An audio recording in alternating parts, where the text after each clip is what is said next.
lectura en Salmos capítulo 61.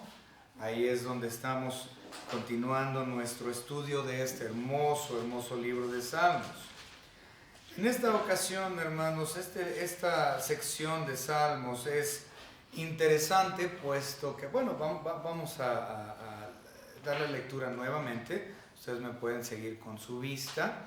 Y a lo que me refiero con interesante es que realmente nadie sabe a qué evento específicamente se refiere dentro de la vida de David. Este salmo podría referirse a muchísimos enemigos, podría referirse a muchísimas situaciones que él había tenido en el pasado. Él tenía muchos enemigos, entonces es normal. Es muy normal decir, bueno, es que no sabemos exactamente a qué pertenece el capítulo 61. Sin embargo, la mayoría de los comentaristas, aunque no hay ninguna mención en el capítulo, la mayoría de los comentaristas creen que en realidad esto trata del tiempo en que Absalón, es decir, el hijo de David, le sacó a su padre de Jerusalén y lo andaba buscando para matarlo, y David andaba corriendo por su vida, y que es durante ese tiempo, cuando él fue expulsado de Jerusalén, que esto sucedió. Entonces hay una posibilidad, pero la realidad es que no hay nada, ningún indicio en el capítulo 61 que nos diga, trata de Absalón, o de ningún otro situación que conozcamos. Pero si ustedes quieren ver la historia de Absalón, el hijo de David, y esta situación, la pueden ver en 2 de Samuel, capítulos 15, 16, 17 y 18. Entonces, 2 Samuel 15 al 18 es donde podemos leer acerca de esta situación de David con su hijo Absalón. En cuestión a este salmo, se utilizan algunas metáforas que ya son muy conocidas para nosotros en nuestro estudio de los salmos. Son frases o palabras que son muy utilizadas por David a lo largo de todo el libro de los salmos. Y estas palabras entendemos que hablan de la persona de Cristo. Entonces, estas palabras o frases que se ven dentro del capítulo 61 siempre tienen que ver con la persona de Jesucristo. Estamos hablando, como en el versículo 2, que habla de la roca, ¿no? Desde el cabo de la tierra clamaré a ti, en la segunda parte dice, llévame a la roca. ¿Okay? Y luego en el versículo 3 nosotros vemos la palabra, porque tú has sido mi refugio. Y luego también en el versículo 3 vemos otro, torre fuerte. Entonces todas estas palabras son referencia a la persona de Cristo Jesús. También en el versículo 4, que habla seguro bajo la cubierta de tus alas. Entonces hay muchas referencias a la roca, al refugio, a la torre fuerte y a las alas de nuestro Señor Dios en protección de su siervo David. Entonces son palabras que ya son conocidas para nosotros en referencia a la persona de Cristo mismo. También dentro del contexto del capítulo 61 de Salmos, si lo analizamos cuidadosamente, dentro del contexto del capítulo 61, nosotros podemos observar referencias a los pactos davídicos y pacto con Israel. Entonces podemos ver el pacto davídico mencionado en el capítulo 61, al igual que los pactos de Israel. Entonces es muy interesante, porque aunque en esta ocasión lamentablemente no vamos a hacer un estudio de los pactos, ya lo hemos hecho en el pasado, pero recuerden, en cuestión a los pactos está el adánico, el edénico, el adánico, el noénico, el abrámico, el mosaico, el davídico, el nuevo pacto y el pacto palestino. Entonces, estos son los 8 pactos que nosotros encontramos dentro de la Biblia. Entonces, aquí en el capítulo 61 podemos ver un poco del pacto davídico, que es uno de los pactos que acabo de mencionar, y también algunos de los pactos o promesas que Dios hizo con Israel desde el Éxodo. Entonces, hay indicios de eso. Dentro del capítulo 61, sé que es una introducción algo larga, entonces espero que me tengan paciencia. Dentro del capítulo 61 también nosotros vemos que David pide por algunas cosas. En esencia es una petición, es una oración. Si nosotros observamos el capítulo 61, la primera palabra que dice ahí en el versículo 1 es: oye, oh Dios, mi clamor.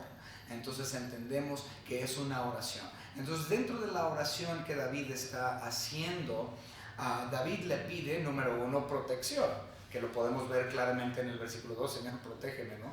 Y en el versículo 6 podemos ver que David básicamente está pidiendo por su vida, ¿no? Y en el versículo 7, otra de sus peticiones, que es para mí súper interesante, es la petición de que Dios le dé la seguridad de un trono perpetuo.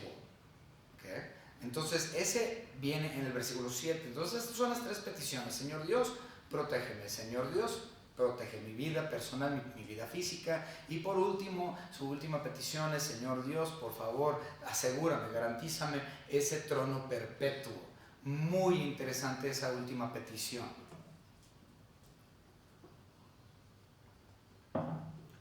Si queremos verlo como bosquejo, obviamente todo sermón, toda texto bíblico se puede bosquejar, y el bosquejo de este es relativamente sencillo. Podemos ver el primer punto del versículo 1 al versículo 4. Entonces, del 1 al 4 tendremos nuestro primer punto, y es: David clama con angustia para ser escuchado. David clama con angustia para ser escuchado. 1 al 4. El segundo punto, que es muy natural, lo encontramos del versículo 5 al versículo 8, donde David expresa o confiesa su confianza en Dios. Y básicamente es: Dios, me has oído, me has escuchado. De hecho, vamos a verlo de esta manera. Ya leímos el versículo 1, dice: oye, oh Dios. Entonces, en el versículo 1, él está diciendo: oye, Señor, este es mi clamor, esta es mi petición, esta es mi oración. Ahora observemos el versículo 5. Porque tú, oh Dios, has oído. ¿Okay? Entonces, en el versículo 1, él está diciendo: escúchame. En el versículo 5, ya lo da por hecho, porque Dios es su confianza. Y dice: Señor, ya me has oído, me has oído, yo sé que sí. Entonces, muy interesante todo eso. Entonces, ese es el segundo punto. Primer punto: Dios, óyeme. Segundo punto: Dios, me has oído. Y el tercer punto es del versículo... no tenemos 3 puntos. 2 puntos nada más. 2 puntos nada más. Entonces, David clama con angustia para ser escuchado. Y punto número 2, David expresa su confianza en Dios. Dios me ha escuchado. ¿Okay? Esos son los 2 puntos. Vamos a empezar con una oración. Señor Padre, le damos gracias porque usted nos ha permitido en esta noche estar juntos como iglesia. Gracias, Señor, porque usted nos ha permitido tener su palabra, Señor, una copia de ella en nuestras manos. Gracias por preservar su bendita palabra. Damos gracias porque podemos estudiarla y tenemos a su Santo Espíritu, Señor, morando en nuestros corazones, para que podamos entender, Señor, lo que tenemos en nuestras manos, lo que estamos leyendo, lo que estamos aprendiendo. Señor, pero también que podamos aplicarlo, no nada más para ser oidores de la palabra, sino hacedores de ella también. Gracias le damos, Señor, por esta su iglesia local. Le pedimos, Señor, que esta iglesia ciertamente sea ese faro que necesitamos ser en esta comunidad, en esta colonia, en nuestro estado, en nuestro país, Señor, hasta lo último de la tierra, Señor, que realmente esta iglesia entienda su responsabilidad en cuestión a ministrar, en cuestión a la evangelización de su bendita palabra. Gracias, Señor, le damos por la salvación que usted nos ha otorgado gratuitamente mediante la obra que hizo su Hijo Jesucristo en la cruz. Le estamos pidiendo por esto, Señor, en esta noche y agradeciéndole por todo lo que usted hace para con nosotros a diario. En el nombre de su Hijo Jesucristo, nuestro Señor y Salvador. Amén. Muy bien.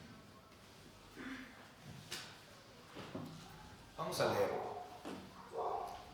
al músico principal sobre Neginot, Salmo de David. Entonces no es un salmo huérfano, sabemos claramente que es escrito por David. ¿Qué es un Neginot? Recuerden, el libro de los Salmos es un himnario, es el himnario hebreo, el himnario de los judíos. Y aquí David le da su lírica, es decir, su poema, su poesía, se la entrega al músico principal sobre Neginot en esta ocasión. El Neginot es un instrumento de cuerda.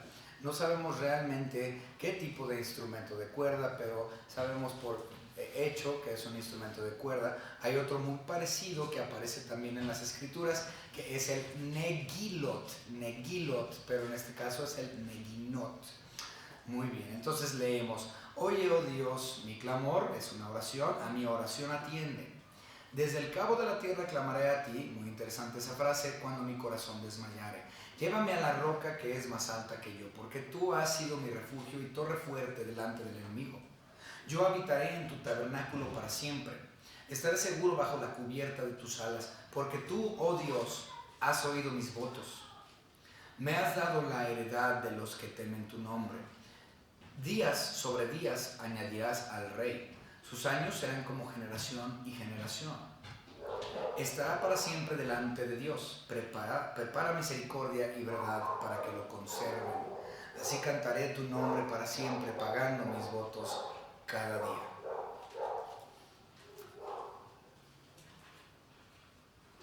David, claramente, como ya mencionamos en la introducción, está en un tiempo de angustia. No sabemos bajo qué circunstancia. Otra vez, ya mencioné que la mayoría concuerda que sería el asunto con Absalón, pero no hay indicios de ello.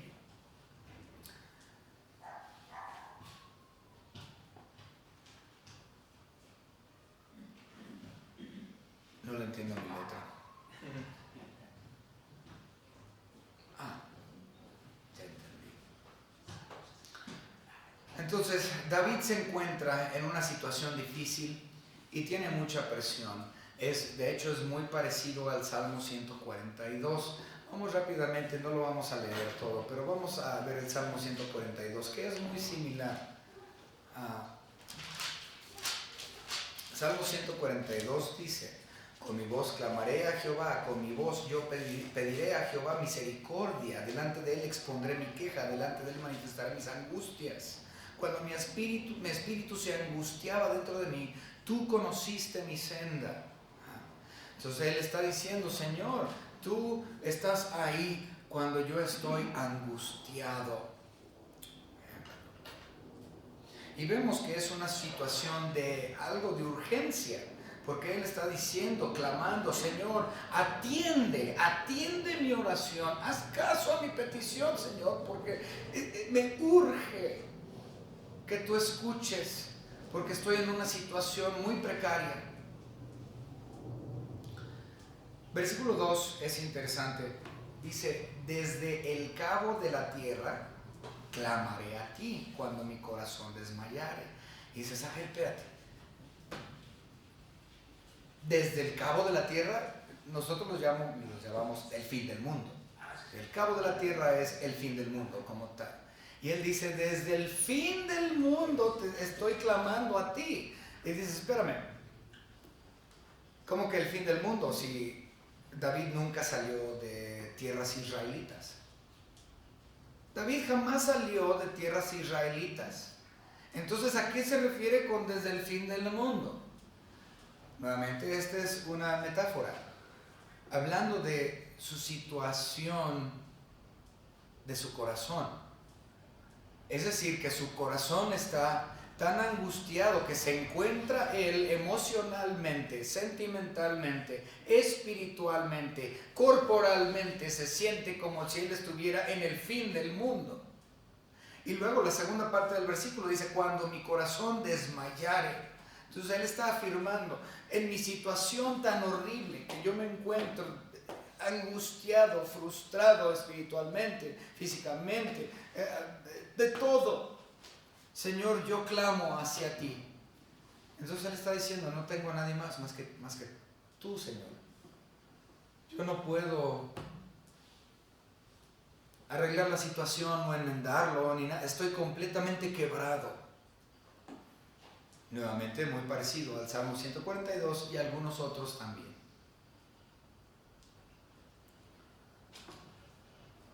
Entonces, David no se refiere a la locación física de su persona, sino a la locación espiritual y también de sus ánimos.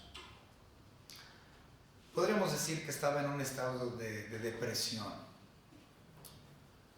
La metáfora que nosotros vemos en el versículo 2, la roca, ya como mencioné, muy conocido en los escritos de David, se refiere a la persona de Cristo Jesús, quien es la roca misma. Y no nada más vemos referencia a Cristo como la roca en los Salmos, vemos a Cristo como la roca en el libro de Daniel, lo vemos también en los escritos del Nuevo Testamento, en las epístolas de Pablo. Entonces sí hay muchos lugares en la Biblia donde claramente podemos ver que la roca es la persona de Jesucristo mismo. Pero vamos a enfocarnos nada más en los Salmos. Vamos a ver Salmos capítulo 18 para observar la repetición de esta palabra. 18:2. Jehová, roca mía, castillo mío, otra metáfora que él usa como torre fuerte, mi libertador, Dios mío, fortaleza mía, en él confiaré, mi escudo y la fuerza de mi salvación, mi alto refugio. Entonces aquí estamos viendo varios de esos palabras en referencia a la persona de Jesucristo. Y claro, cada una de esas palabras tiene ciertas o implican ciertas partes del carácter de la persona de Cristo Jesús. Entonces, si analizaríamos cada una de esas palabras, sacaríamos cosas interesantes en cuestión a la personalidad de Cristo. Okay. Muy bien. Continuamos. También lo podemos ver en el 18:31. Dice, porque ¿quién es Dios sino solo Jehová? ¿Y qué roca hay fuera de nuestro Dios? Recuerden, Dios Jehová del Antiguo Testamento es Cristo Jesús del Nuevo Testamento. Son el mismo. Porque Jesucristo es Dios.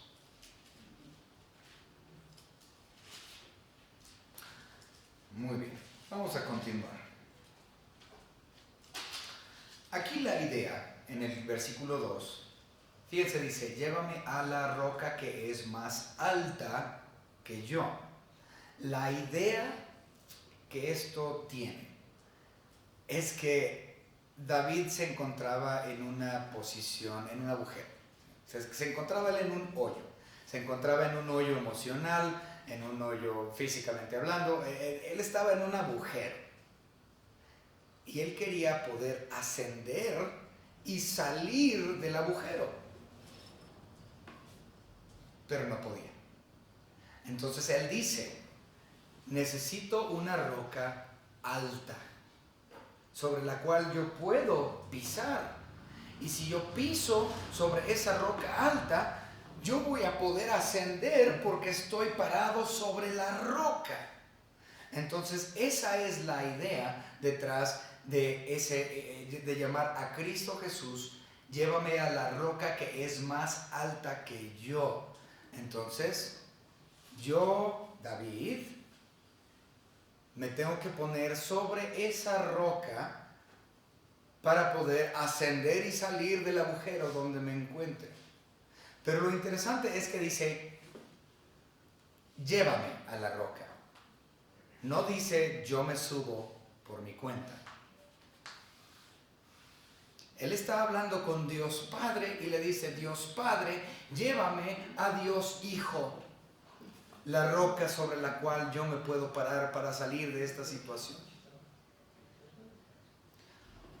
En cuanto a la salvación se refiere, a la salvación de nuestras almas, nadie va a Cristo a menos de que el Padre lo lleve. Eso dicen las Escrituras. Nadie va a Cristo a menos de que el Padre lo lleve. Y Dios lleva al individuo, al Hijo, por medio del Espíritu Santo. Si no fuera por Él, Dios, y su misericordia, no llegaríamos a la roca. Porque en esencia nosotros, dice la Biblia, nadie busca a Dios. Tenemos que ser llevados a la roca. Y es lo que estamos viendo. Hermoso. Muy bien, continuamos. Versículo... todavía no he llegado. Sí, versículo 3. Versículo 3. Porque tú has sido mi refugio y torre fuerte delante del enemigo.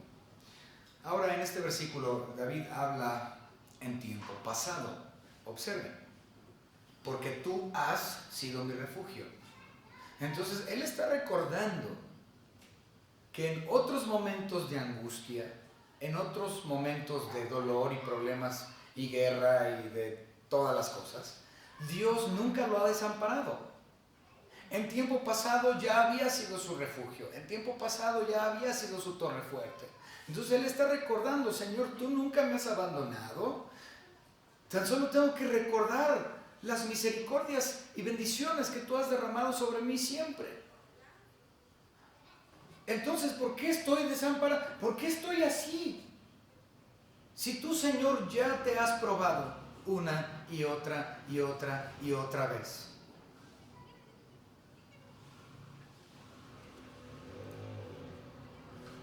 Creo que muchas veces nosotros necesitamos también eso. Entramos en problemas, en asuntos negativos o que nosotros consideramos negativos y decimos: híjole, ¿y ahora cómo voy a salir de este agujero? Recordemos que si usted ya es salvo, usted ya está cimentado o fundado sobre esa roca. Usted ya ha sido llevado si es que usted es salvo. Y si usted realmente tiene confianza en esa roca sobre la cual usted está parado, usted va a poder salir de ese agujero, recordando: mi Señor ya lo ha hecho antes. Mi Señor ya me ha sacado de estas y peores situaciones. ¿Por qué entonces estoy así?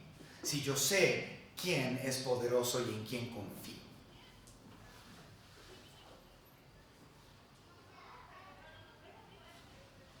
Él es nuestro refugio. Seguirá siendo nuestro refugio. Siempre ha sido nuestro refugio desde el día en que nosotros recibimos aquella preciosa gracia. Versículo 4. Yo habitaré en tu tabernáculo para siempre. Estaré seguro bajo la cubierta de tus alas. Muy interesante este versículo también.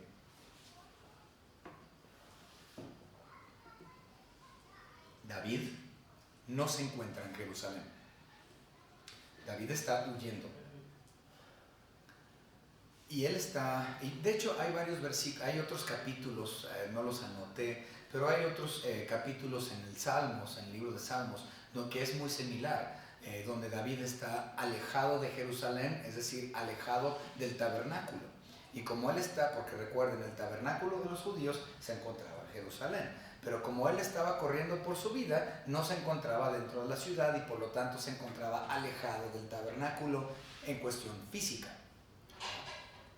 Y tenemos que entender, tenemos que darnos cuenta que aunque David y aunque todos los judíos entienden la omnipresencia de Dios y aceptan la omnipresencia de Dios, aún así ellos consideraban la morada de Dios en el mundo, limitado al tabernáculo. Es extraño, pero otra vez, ellos creían y conocían de la omnipresencia, pero limitaban la morada de Dios en el mundo al tabernáculo que estaba en Jerusalén. ¿Va? Entonces una idea algo rara. Pero en efecto, el tabernáculo sí era la morada de Dios en Israel en aquellas dispensaciones. Entonces David se encontraba alejado físicamente del tabernáculo, anhelaba poder estar ahí en la presencia de nuestro Señor Dios. Y dice, estaré seguro bajo la cubierta de tus alas. Ahora, cuando hablamos de la morada de Dios en el mundo, el lugar santísimo, tenemos que pensar en el arca del convenio, la tapadera, ¿cómo se llama? La silla de propiciación y los querubines que tapan la tapadera del arca y básicamente es el trono de Dios aquí en el mundo. Era el arca del convenio, el trono directo de Dios, donde su gloria, la gloria Shekinah, se sentaba arriba de ahí. Pero David no está recordando las alas de los querubines. Él está hablando de las alas de Dios, que me cubren. Está hablando de la providencia de Dios. Está hablando de la seguridad que Dios le da bajo el manto, bajo la sombra de sus alas. De hecho, me parece que es el Salmo 91 que menciona la sombra de sus alas también.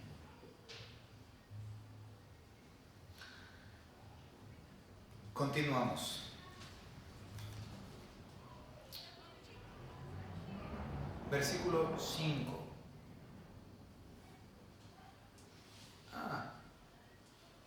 Espérenme. Vamos a leer un par de versículos, me los salté. Vamos a ver estos versículos. Salmos capítulo 46 y versículo 1. 46:1 dice lo siguiente: Dios es nuestro amparo y fortaleza, nuestro pronto auxilio en las tribulaciones.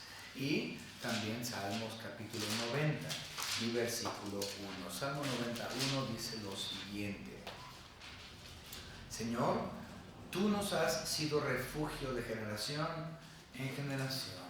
Entonces Dios es el refugio de los suyos. Dios es la torre fuerte de nosotros. Siempre ha sido nuestro refugio y tan solo necesito recordar en lo que Él ya hizo y recordar que Él es fiel. Muy bien, segundo punto de nuestro estudio en esta noche, la confianza en Dios, es decir, me has oído. Como ya mencionamos en el versículo 5 de nuestra lectura, dice, porque tú, oh Dios, has oído mis votos. Se da cuenta que, Señor, sí, en efecto, tú siempre has contestado mis oraciones. Se está dando cuenta que Dios siempre ha sido fiel. Y dice, me has dado la heredad de los que temen tu nombre. ¡Wow! La heredad de los que temen tu nombre. Específicamente se refería a Israel, porque se supone que Israel era la única raza que tenían al verdadero Dios, al único y verdadero Dios. No había gentiles que tuvieran el verdadero Dios. La única nación que tenía al único y verdadero Dios era Israel. Y su pueblo se supone que tenían temor de él.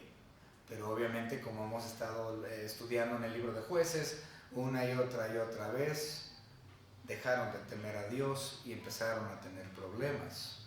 Pero se supone que el pueblo de Israel era el pueblo que temía a Dios. Entonces él dice aquí en el versículo, me has dado la heredad de los que temen tu nombre.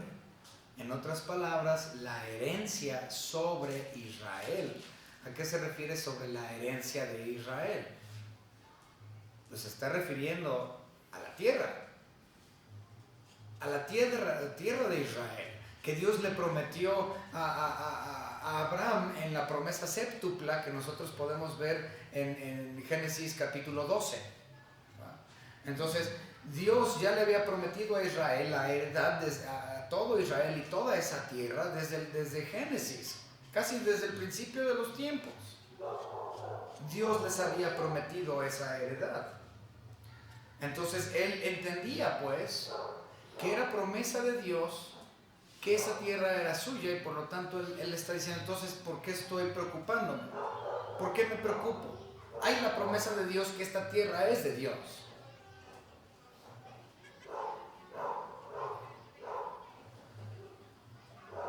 Versículo 6. Bueno. También, no solamente David se acordó de eso, pero también se acordó del asunto de la promesa de su heredad, el trono. Entonces se está acordando del pacto de Israel en cuestión a la tierra, pero también se está acordando de su propio pacto con Dios en cuestión al trono mismo. Dios le dijo a David que su trono sería un trono perpetuo, que sería un trono para siempre. Vamos a verlo.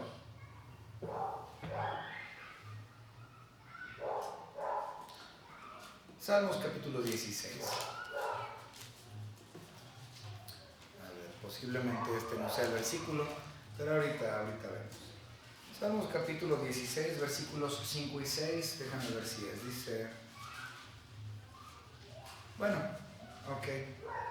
no es el versículo que pensaba, pero dice, Jehová es la porción de mi herencia, aquí estamos hablando de heredad, y de mi copa, tú sustentas mi suerte, las cuerdas me cayeron en lugares deleitosos, y es hermoso la heredad que me ha tocado, refiriéndose al trono, al reinado, que no nada más eso, sino en el caso de David también a la vida eterna, la herencia celestial.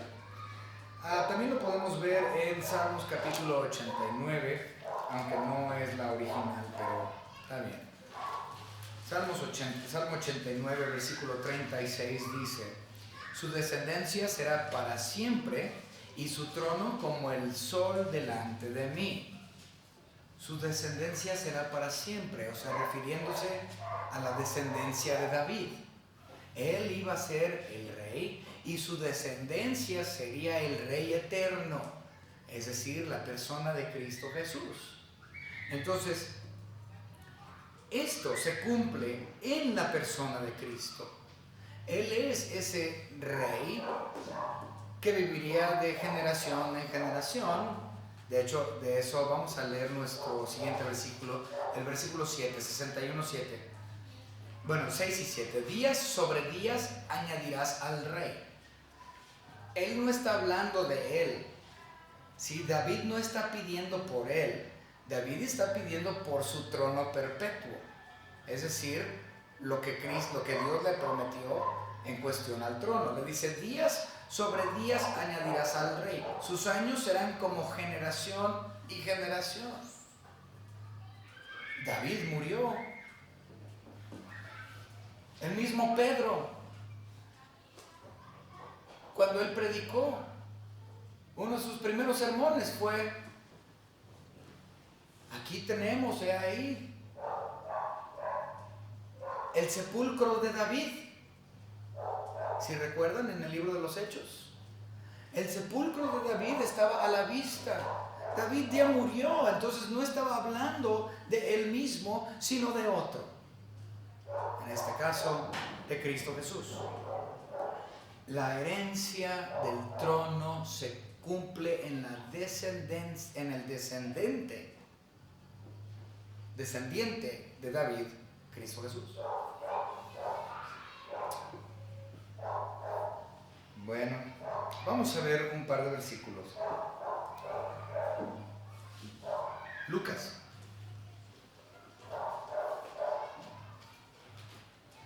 Capítulo 1, y vamos a leer 7 versículos aquí, del versículo 30 al 37. Lucas 1, 30 al 37, dice la palabra.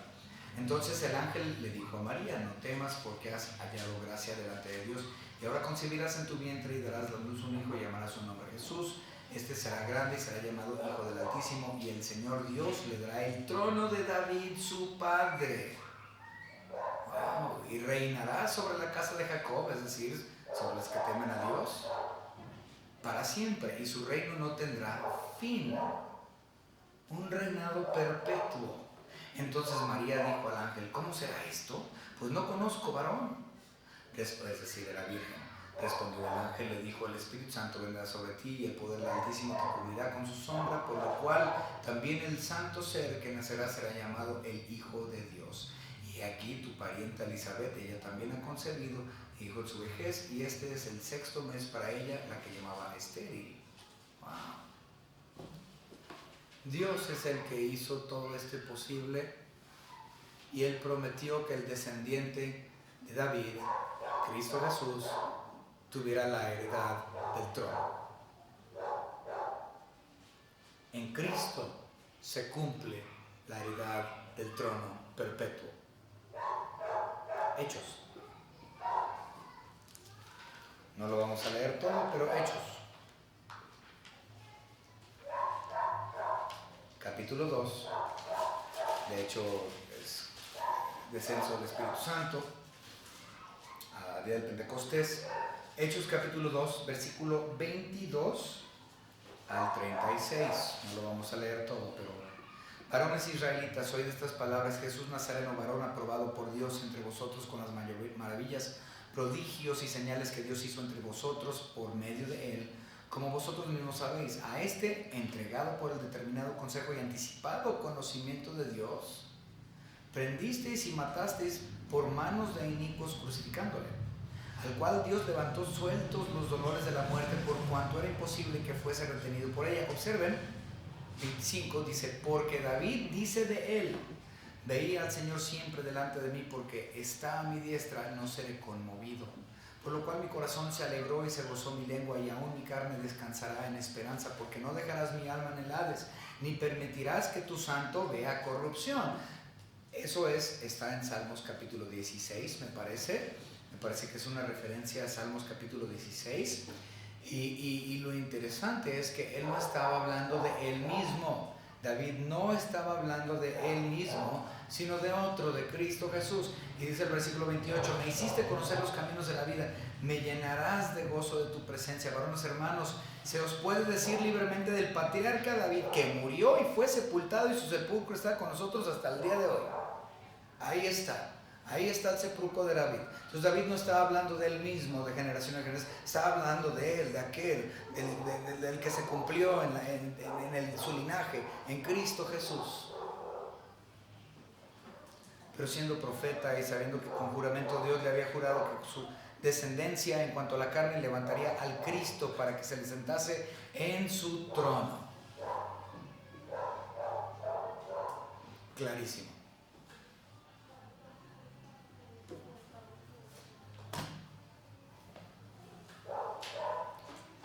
Por la promesa de Dios, sabemos que su trono es perpetuo y está asegurado. Cuando se dio cuenta de esto, David se dio cuenta de, no podríamos decir lo absurdo de su petición, no es absurdo, pero él tan solo tuvo que recordar y ver lo que Dios había hecho por él en el pasado. Espérame, Dios me ha librado de esta, y de esta, y de esta, y de esta otra, y de esta otra. Entonces, ¿por qué le estoy pidiendo que salve mi vida? Aparte de eso, pues, espérame, Dios ya me había prometido que me iba a dar un trono perpetuo. Entonces, ¿por qué le estoy pidiendo que Él asegure mi trono, si el trono ya me lo prometió? Y Dios es fiel. ¡Gloria a su nombre! Yo les garantizo que en ese momento su depresión se le fue. ¿Para qué estoy deprimido? ¿Para qué estoy angustiado? Nada más tengo que recordar lo que Cristo ya hizo.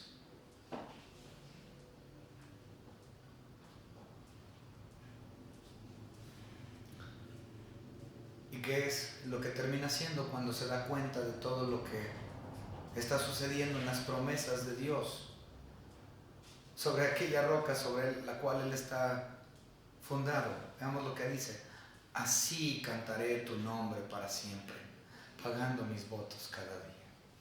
Simplemente está diciendo, Señor, voy a cantar a ti porque me he dado cuenta de que tú ya prometiste, tú ya supliste, tú ya lo hiciste. Y yo te creo. Te alabo, Señor. Creo que la aplicación de esto a nuestras vidas es muy claro.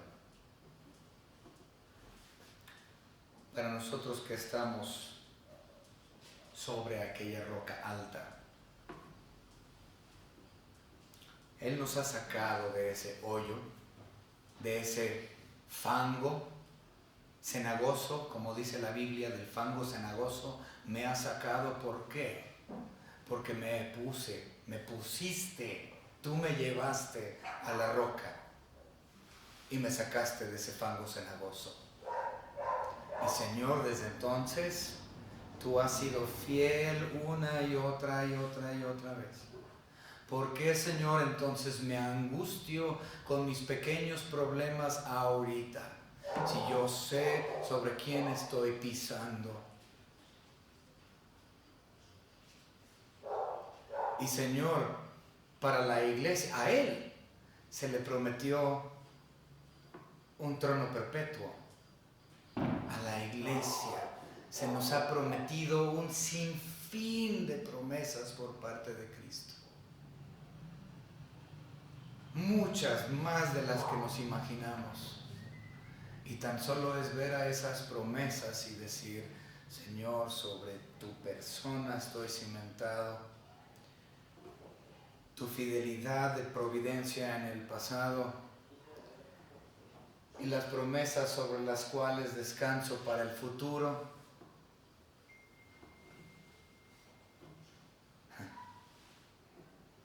Me llevan a cantarte alabanzas. No hay razón de estar deprimido, no hay razón de estar angustiado por aquello que hizo, por lo que está haciendo y por lo que hará. Espero que esto haya sido de bendición para ustedes en esta tarde. Vamos a orar. Señor Padre, gracias le damos, porque sí, usted es fiel cuando nosotros no lo somos. Gracias, Señor, porque usted fue tan misericordioso como para con nosotros, Señor, sus hijos, que usted nos predestinó, desde antes de la fundación del mundo, ya nos había escogido.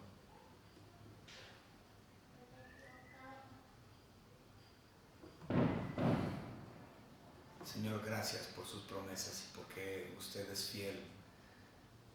Gracias porque usted nos ha sacado de ese fango cenagoso y seguimos parados sobre la roca, nuestro refugio, nuestra torre fuerte, cubriéndonos bajo sus alas.